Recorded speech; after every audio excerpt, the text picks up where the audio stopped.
At a challenging moment in our history, let us remind ourselves that we, the hundreds of thousands, the millions of women, trans people, men and youth who are here at the Women's March, we represent the powerful forces of change that are determined to prevent the dying cultures of racism and heteropatriarchy from rising again.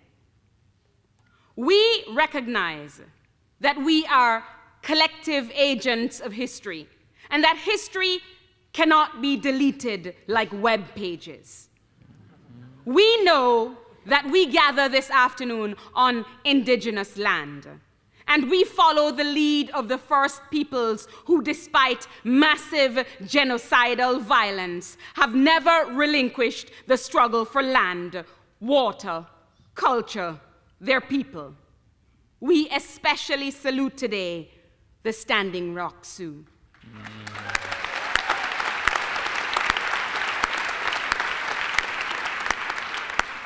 The freedom struggles of Black people that have shaped the very nature of this country. Its history cannot be deleted with the sweep of a hand.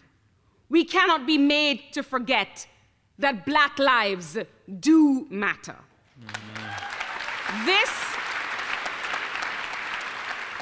This is a country anchored in slavery and colonialism, which means, for better or worse, the very history of the United States is a history of immigration and enslavement. Spreading xenophobia, hurling accusations of murder and rape, and building walls will not erase history. No human being is illegal.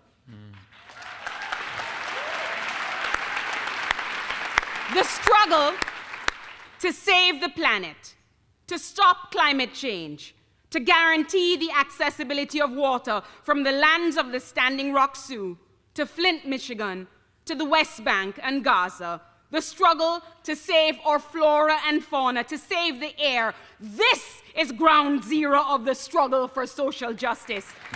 This is a women's march, and this Women's March represents the promise of feminism as against the pernicious powers of state violence. An inclusive and intersectional feminism that calls upon all of us to join the resistance to racism, to Islamophobia, to anti-Semitism, to misogyny, to capitalist exploitation. Yes, we salute the fight for 15. We dedicate ourselves to collective resistance. Resistance to the billionaire mortgage profiteers and gentrifiers. Resistance to the healthcare profiteers. Resistance to the attacks on Muslims and on immigrants. Resistance to attacks on disabled people. Resistance to state violence perpetrated by the police and through the prison industrial complex. Resistance to institutional and intimate gender violence, especially against trans women of color.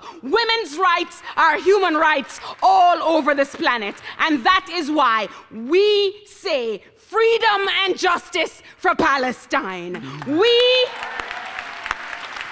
celebrate the impending release of Chelsea Manning and Oscar Lopez Rivera.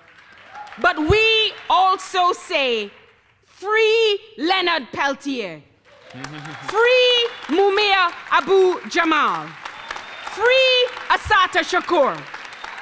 Over the next months and years, we will be called upon to intensify our demands for social justice, to become more militant in our defense of vulnerable populations. Those who still defend the supremacy of white male heteropatriarchy had better watch out. The next 1,459 days of the Trump administration will be 1,459 days of resistance. Resistance